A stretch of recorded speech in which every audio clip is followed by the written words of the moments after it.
Assalamualaikum warahmatullahi wabarakatuh. Alhamdulillahirrabbilalamin. Wassalatu wassalamu ala asrafil anbiya'i wal mursalin wa ala alihi washabi rasulillahi ajmain, amma ba'du. Baik, tanpa memperpanjang mukadimah, langsung saja kami dari kelompok 8 dengan mata kuliah Etika Bisnis dan Tanggung Jawab Sosial akan mempresentasikan hasil makal kami dengan judul Etika Lingkungan.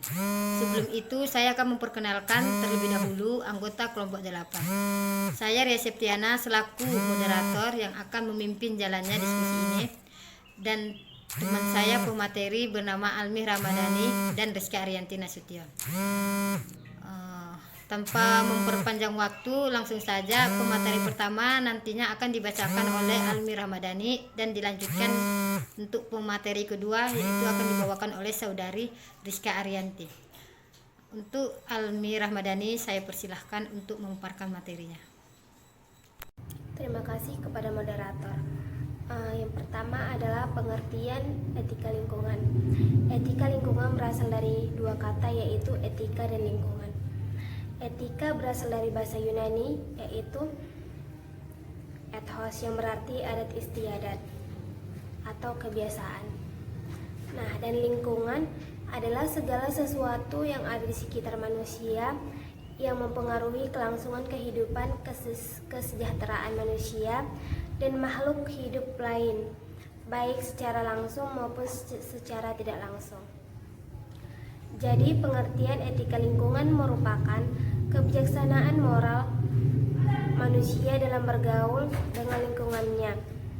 Etika lingkungan diperlukan agar setiap kegiatan yang menyangkut lingkungan dipertimbangkan secara cermat, sehingga keseimbangan lingkungan tetap terjaga.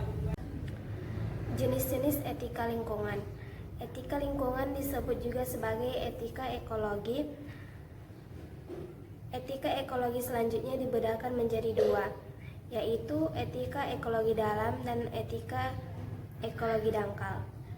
Etika ekologi dangkal yaitu pendekatan terhadap lingkungan yang menekankan bahwa lingkungan sebagai sarana untuk kepentingan manusia yang bersifat antroposentris.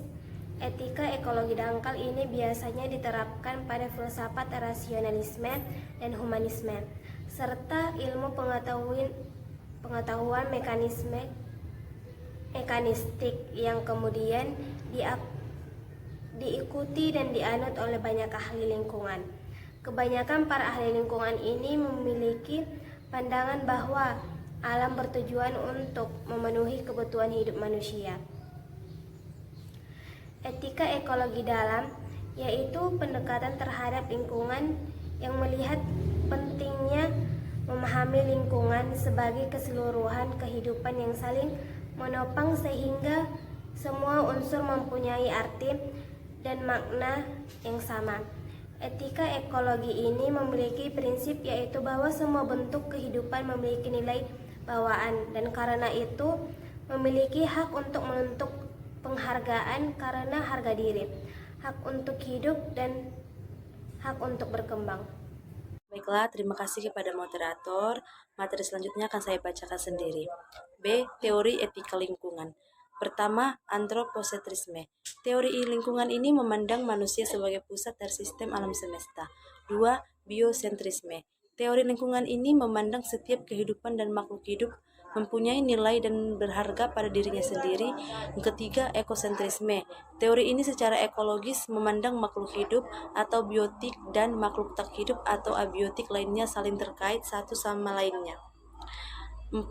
Zoosentrisme. Etika lingkungan zoosentrisme adalah etika yang menekankan perjuangan hak-hak binatang, karena etika ini juga disebut etika pembebasan binatang. Yang kelima, hak asasi alam.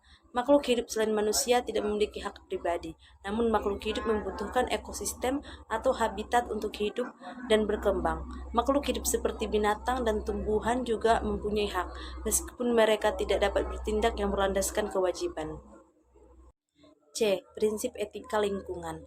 Pertama, sikap hormat terhadap alam atau respect for nature. Yang kedua, prinsip tanggung jawab atau moral responsibility for nature. Yang ketiga, prinsip tanggung jawab atau moral responsibility for nature, yang keempat prinsip kasih sayang dan kepedulian atau caring for nature, yang kelima prinsip no harm, yang keenam prinsip sederhana dan selaras dengan alam, yang ketujuh prinsip keadilan, yang kedelapan prinsip demokrasi, yang kesembilan prinsip integritas moral.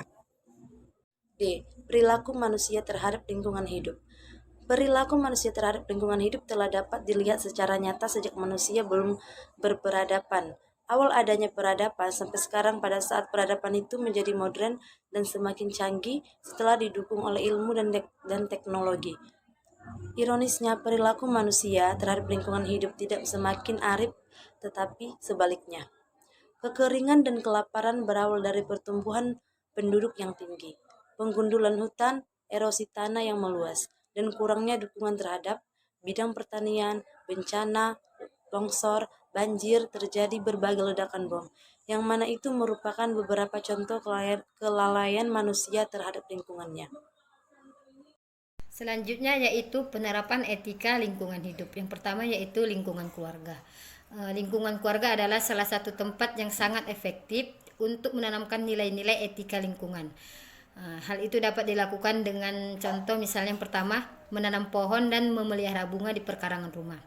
Yang kedua, membiasakan diri membuang sampah pada tempatnya. Dan yang ketiga yaitu memberi tanggung jawab kepada anggota keluarga untuk menyapu rumah dan perkarangan rumah secara rutin. Selanjutnya yang kedua yaitu penerapan etika lingkungan hidup di lingkungan masyarakat. Pada lingkungan masyarakat, kebiasaan yang berdasarkan pada etika lingkungan dapat ditetapkan melalui yang pertama yaitu membuang sampah secara berkala ke tempat pembuangan sampah. Yang kedua, kesediaan untuk memisahkan antara sampah organik dan sampah non-organik. Yang ketiga yaitu melakukan kegiatan gotong royong atau kerja bakti secara berkala di lingkungan tempat tinggal. Yang keempat yaitu bisa menggunakan kembali dan mendaur ulang bahan-bahan yang masih bisa diperbarui. Selanjutnya yaitu kesimpulan. Etika lingkungan merupakan kebijakan moral manusia dalam bergaul dengan lingkungannya. Dan etika lingkungan diperlukan agar setiap kegiatan yang menyangkut lingkungan dipertimbangkan secara cermat sehingga keseimbangan lingkungan tetap terjaga. Dan sikap ramah terhadap lingkungan hidup harus bisa menjadi suatu kebiasaan yang dilakukan oleh setiap manusia. Dan dalam menjalankan kehidupannya baik dalam lingkungan keluarga, sekolah, dan lingkungan masyarakat. Adapun perilaku manusia terhadap lingkungan yang tepat antara lain yaitu yang pertama dengan tidak merusak tanah. Yang kedua itu tidak menggunakan air secara berlebih, tidak membuang sampah sembarangan. Dalam rangka usaha manusia untuk menjaga lingkungan hidup, telah banyak bermunculan perilaku nyata berupa gerakan-gerakan peduli lingkungan hidup bersifat individu, kelompok, swasta maupun pemerintah. Tapi yang terpenting dari itu semua adalah bentuk konkret yang harus dilakukan oleh semua pihak dalam berinteraksi dengan lingkungan hidup. Baik, sampai disinilah hasil pemaparan materi yang dapat kami sampaikan. Lebih dan kurangnya kami mohon maaf. Tadi saya awali dengan salam, sekarang saya akhiri. Wabillahi taufiq wal hidayah. Wassalamualaikum warahmatullahi wabarakatuh.